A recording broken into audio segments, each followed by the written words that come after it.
Сегодня завершилось первенство Республики Якутия по плаванию, отборочные соревнования на всероссийские соревнования «Веселый дельфин».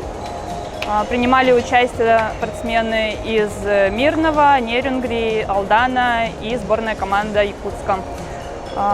Принимали участие юноши возраста 13-14 лет и девочки 11-12 лет. Показали достойные высокие результаты, и по итогам этих соревнований будет сформирована сборная команда республики для выступления на всероссийских соревнованиях. Проплыл я все хорошо, но для меня было главное почувствовать так называемое олимпийское спокойствие, чтобы не было вообще никакого волнения. Ты просто выходишь на старт и понимаешь, что ты плывешь для себя, не для кого-то, не для времени, а просто чтобы получить, так сказать, наслаждение. Спасибо моим тренерам за то, что они нам дали такие результаты, то, что у нас есть желание плавать.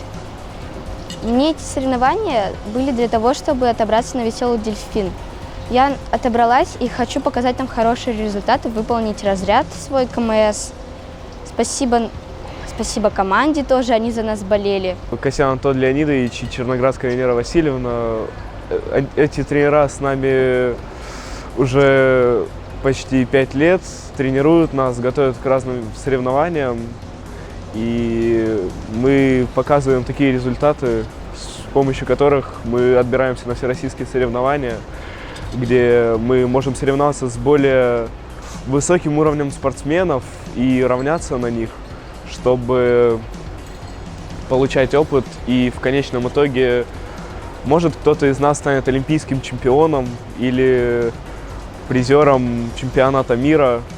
У каждого есть свои цели, и я считаю, что спортом должны заниматься сейчас все, потому что это очень интересно.